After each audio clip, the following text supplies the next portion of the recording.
Hi guys, welcome back to the channel. My name is Jason and I am your watch guy today. Yes, I said Jason, not Jimmy Neutron. This is what happens when you cut an intro just after getting out of the shower. Learning experience, isn't it, guys? Today I'm reviewing a piece from Spinnaker. Now I've reviewed Spinnakers on the channel before. Actually, I reviewed one of them really early on. It was one of my first reviews. However, today is a little bit different. They have sent me a watch to review. This is being released today and it's coming out at $390. Now I'll tell you this early on because you are going to want to use the link below to get one of these watches for yourself. If you also wanted to pick up anything else on the website, I have a discount code JTWG20. That'll get you 20% off on any fully priced item on their website. All that information is in the description. This has been sent to me for free by Spinnaker, and I'm trying to get through this because I want you to pick one of these up. They are fantastic, especially the stainless steel version. And I'll give you a little prelude to one of the reasons I absolutely love this watch. I think it's the first 10 out of 10 Lume shot I've had on the channel. So, leaving you with that suspense, let me turn this camera around and let's get into this review. So this little beauty, I say little, it's not that little, it's quite a chunky watch. Not in diameter, but definitely in thickness. This beauty is Spinnaker's latest release, and it is their Bradner Bascom limited edition. As you can see down at the 6 o'clock there, you can see the limited edition print. Now they are only going to be making 600 of these watches, and that is not 600 of this colour option. This is 600 across the board. So they have 3 colour options. There will only be 200 available of each. They are going to be released on the 28th, which is today, as long as everything goes to plan with this video, which I best I'd do. This is the first time that I've worked with Spinnaker. I've reviewed their watches in the past. They've always been ones I've bought myself. But honestly, it's been an absolute pleasure having this watch in, and I've absolutely fallen for it.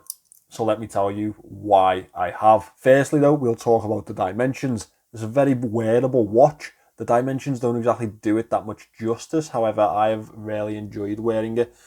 I do have a little bit of a soft spot for a bigger dive style piece, which definitely plays into this Spinnaker. Now it's 42 millimeters in diameter. It's 15 millimeters thick. As you can see, it is a big fella, but that mid case really does make it seem like a much slimmer watch to the eye. Lug to lug, it comes in at 50 millimeters, and these lugs are 20 millimeter lugs. Now, I have in the, I don't know if I'm going to call it gold or bronze, but it's definitely gold with a tone of bronze, if that makes sense to anyone. But I'm not usually the biggest fan of a gold watch. I usually think that they're a little bit brash, a little bit in your face, but this one, with the brushed finish throughout, I think that really pulls it off very well.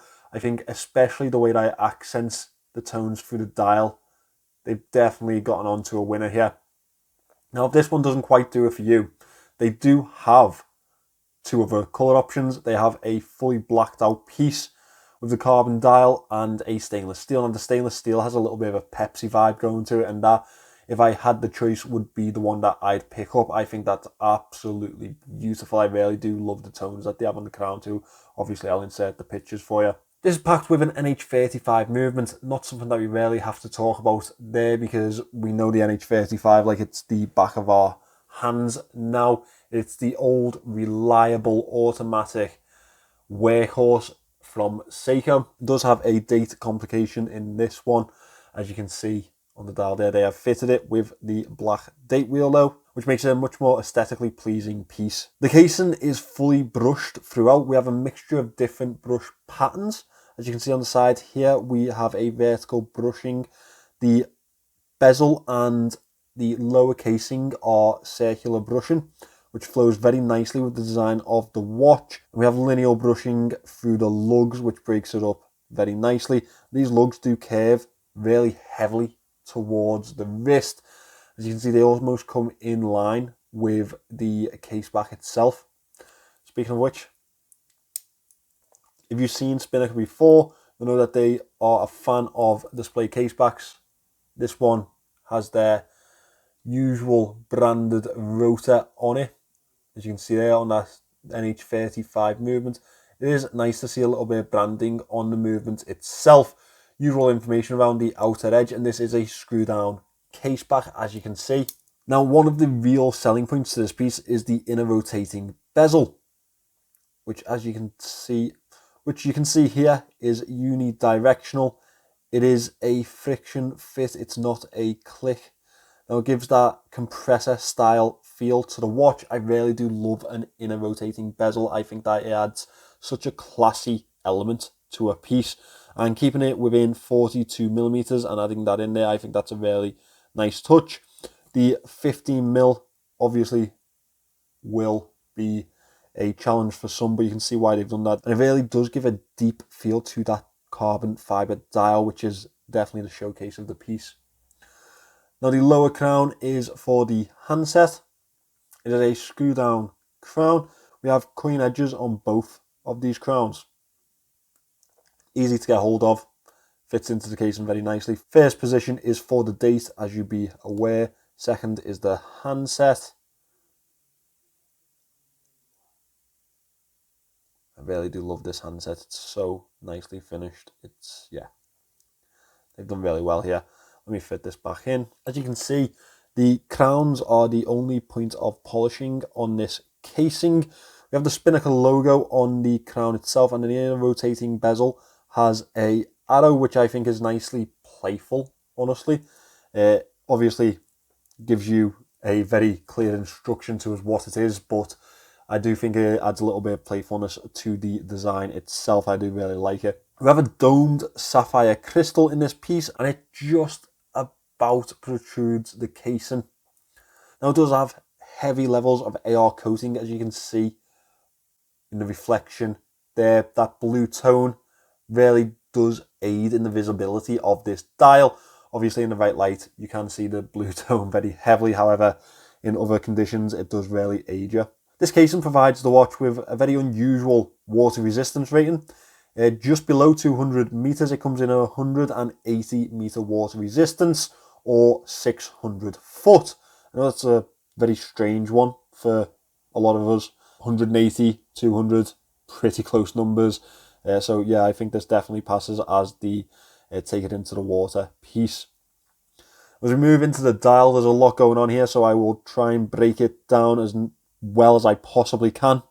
We have the inner rotating bezel on the outer edge, as you can see there. Now, that is a very heavily 3D piece.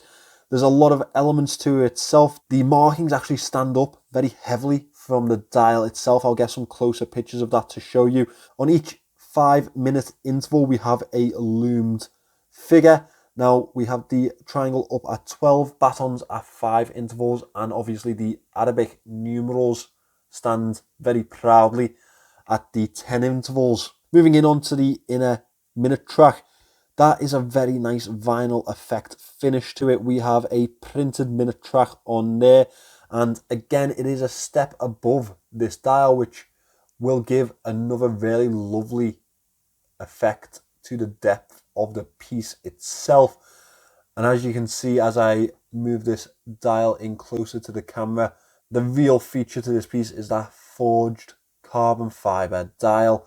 Now, it's something that we've seen more of in recent times. However, it's always a real pleasure to see a forged carbon dial.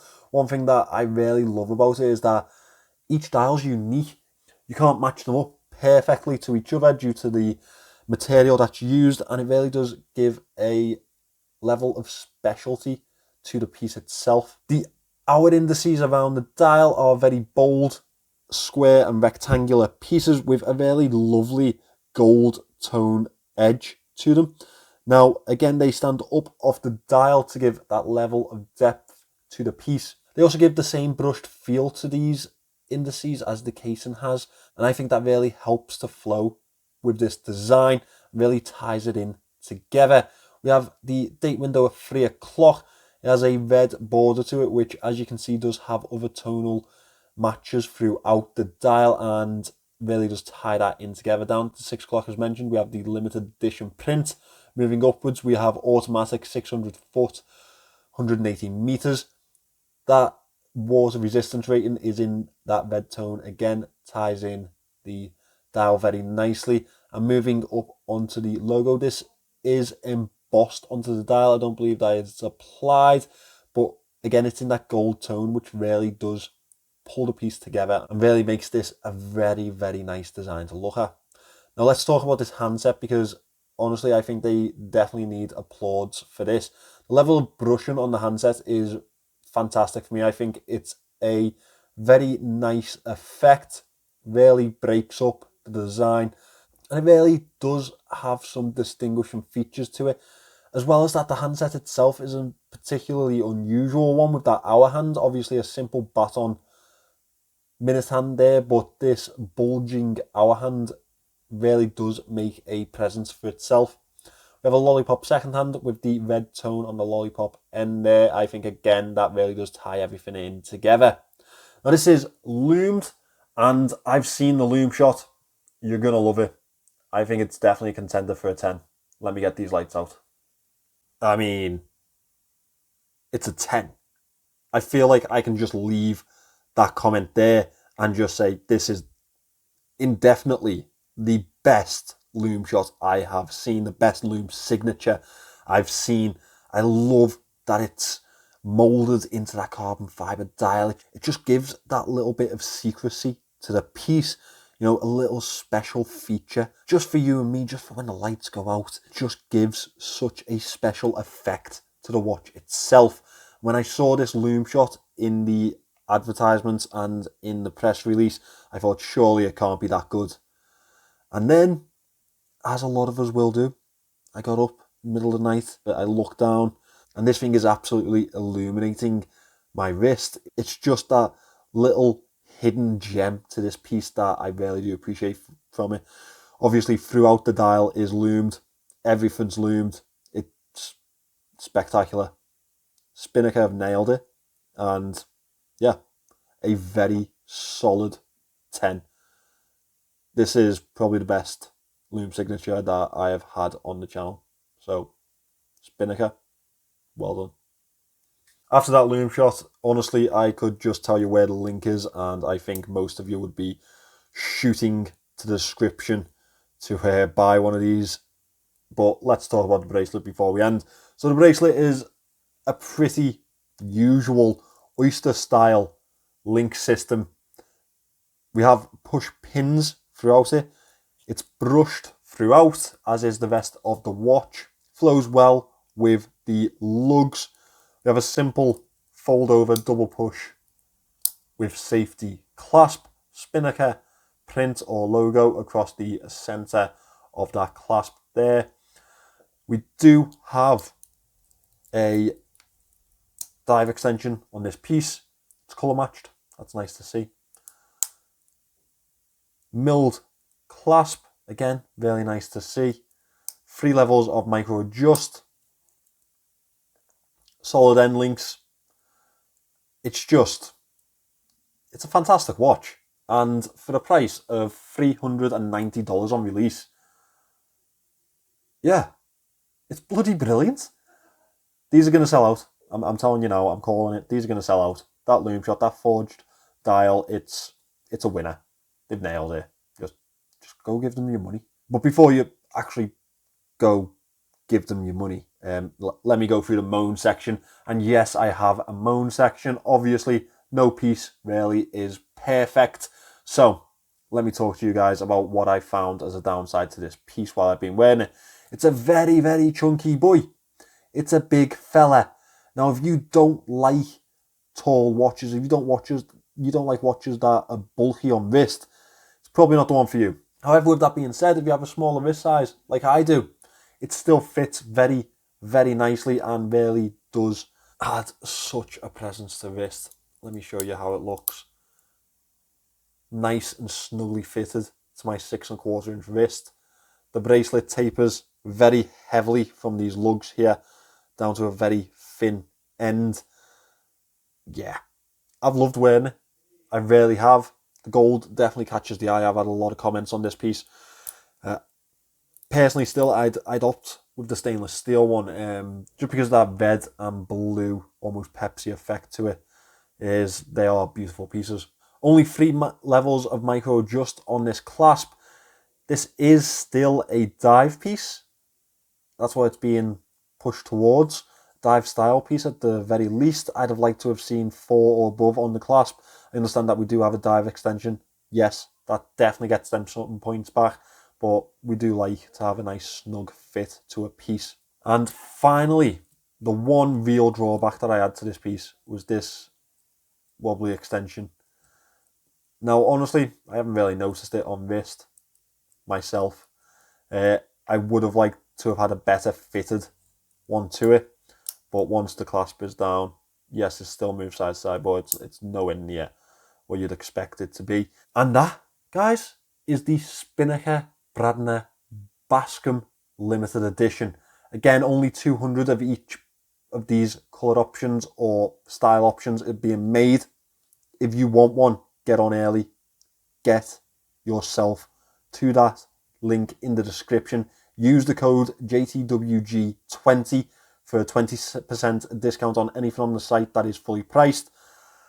Obviously, use my link to let them know that I have sent you, and I'd really appreciate it just as much as I appreciate Spinnaker for sending me this absolute beauty.